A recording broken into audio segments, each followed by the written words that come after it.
नमस्कार दोस्तों, environment science के सबसे लार्जेस्ट और शानदार प्लेटफॉर्म इन्वायरो अकेडमी पे मैं सत्येंद्र चौधरी आप सभी का एक बार फिर बहुत बहुत स्वागत करता हूँ। आज आप लोगों का एग्जाम था और मैं सभी से यही उम्मीद लगा के बैठा था कि जिस तरीके से आप लोग पढ़े हैं, जितनी मेहनत आप लोगों ने की है, कि डेफिनेटली आपका एग्जाम जो है अच्छा होगा।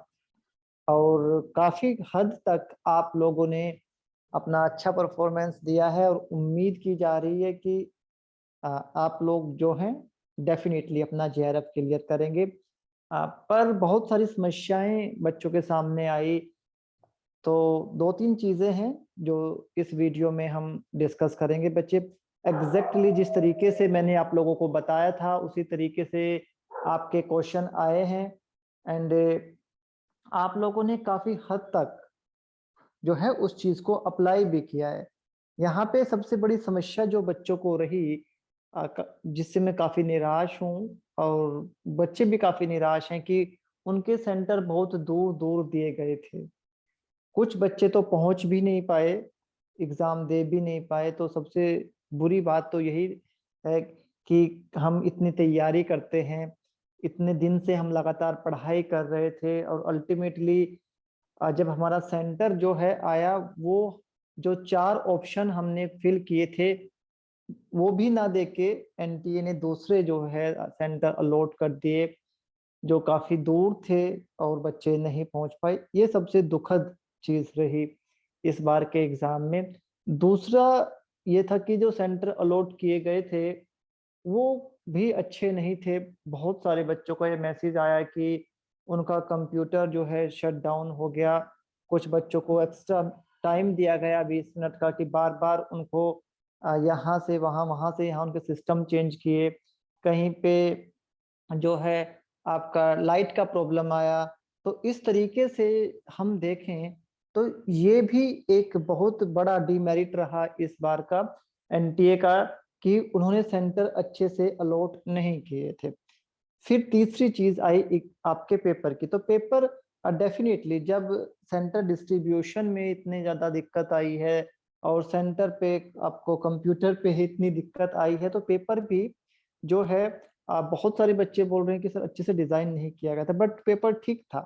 पेपर का जो स्तर था वो ज्यादा बुरा नहीं था। एक अप्रोप्रिएट वे में ही पेपर जो है उन्होंने बनाया था। यहाँ पे समस्या बेसिकली ये रह जाती है कि जब मैं बात करता हूँ या हमारी टीम के लोग बात करते हैं तो हम जमीनी स्तर पे बात करते हैं, बट सोशल मीडिया पे लोग बढ़ा चढ़ा के बताते हैं, तो उस तरीके से बहुत सारे बच्चे जो हैं सही दिशा में नहीं जो है अपना जो जिस दिशा में बढ़ना चाहिए उस दिशा में नहीं बढ़ते हैं।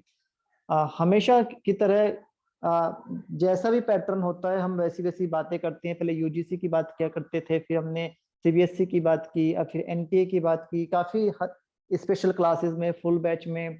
ठीक है, हमारे जितनी भी क्लासेस आपने लगाई हैं आप लोगों ने देखा कि हमने एग्जैक्टली वैसे ही अपना आपको बताया था कि पेपर में इस तरीके की चीजें आएंगी, ये क्वेश्चन आएंगे। बट क्या होता है कि कई बार हम ज्यादा अच्छा प्रदर्शन करने के चक्कर में ना बहुत सारी ऐसी चीजें देखते हैं, ऐसी चीजें सुनते हैं, ऐसी चीजें आप पढ़ते हैं जो कि हमारे लिए इतनी उपयोगी नहीं होती और वो हमारे लिए हानिकारक सिद्ध हो जाती हैं, क्योंकि उस उनको फॉलो करने के चक्कर में हम अपना जो बेसिक है उसको भूल जाते हैं।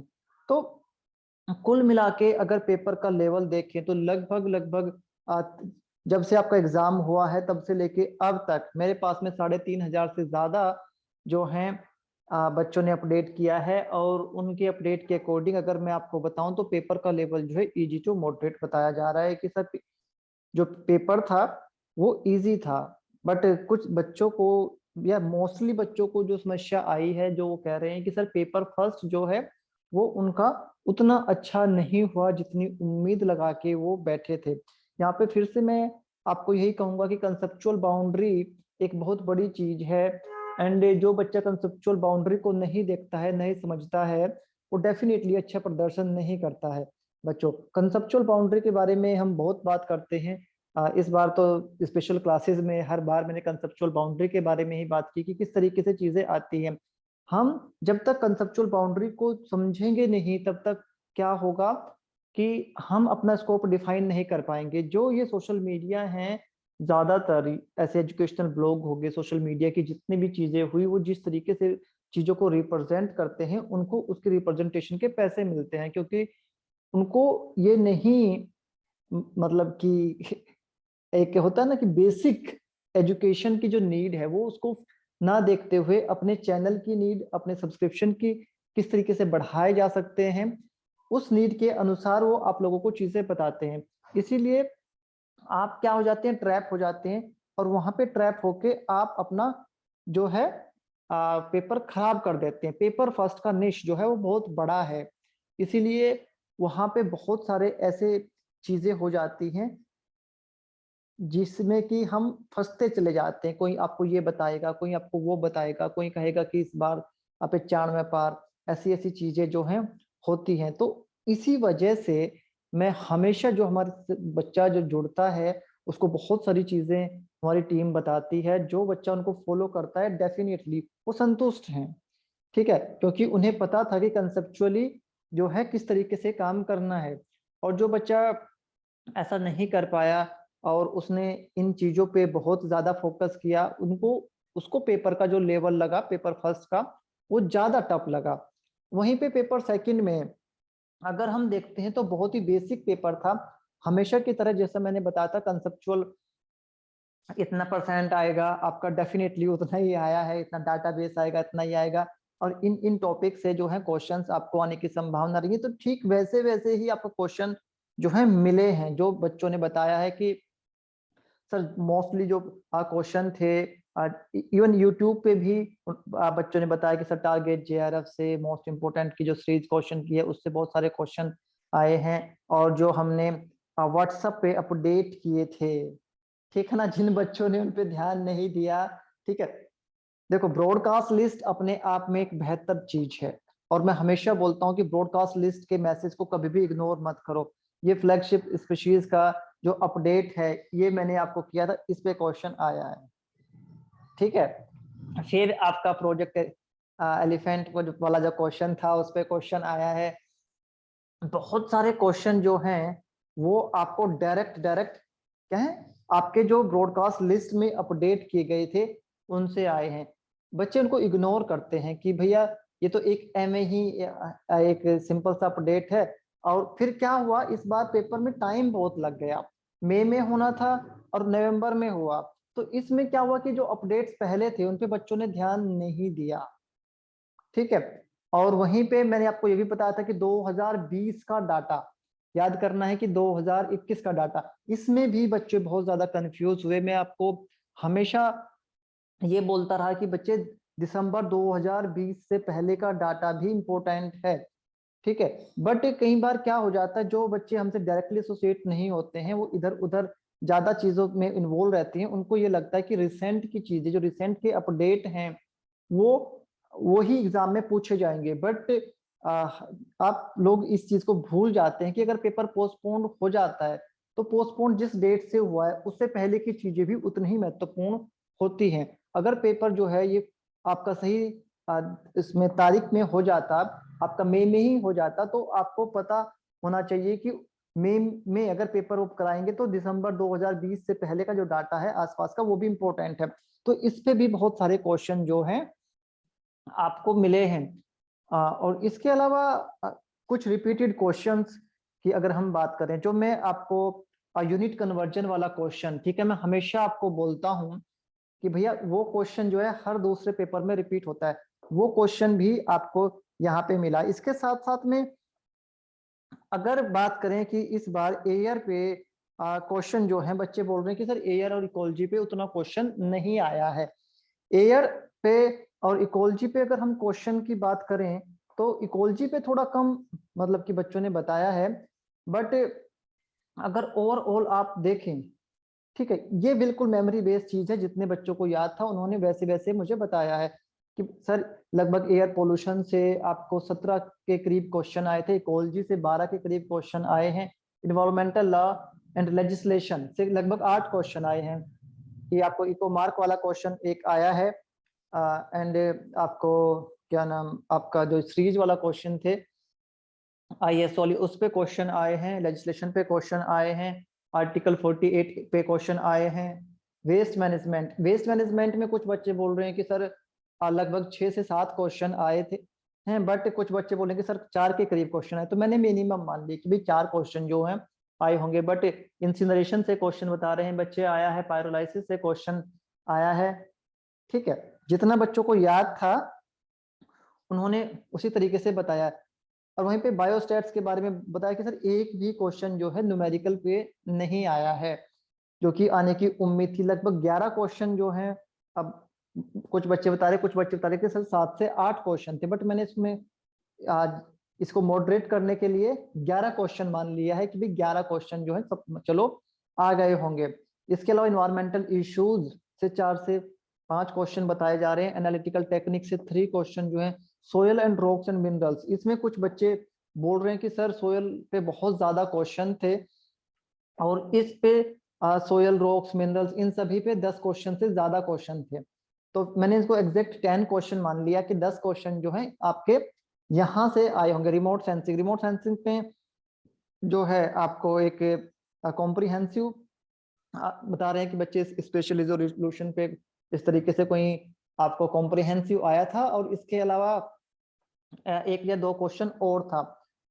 वहीं पे आपको दूसरा कॉम्प्रिहेंसिव जो आया है वो ब्लैक कार्बन पे आया है। ठीक है, वो तो डेफिनेटली आप लोगों ने सही किया होगा। दोनों को 2 कॉम्प्रिहेंसिव आए जिसकी अब बच्चे को कम उम्मीद थी। ज्यादातर बच्चे सोच रहे थे कि एक कॉम्प्रिहेंसिव आएगा, बट जैसे जैसे एनटीए ने पेपर लेना शुरू किया है 2018 के बाद से, उसने थोड़ा थोड़ा ट्विस्ट रखा है इसमें कि भाई कभी वो एक कॉम्प्रिहेंसिव दे रहा है, कभी 2 कॉम्प्रिहेंसिव दे रहा है।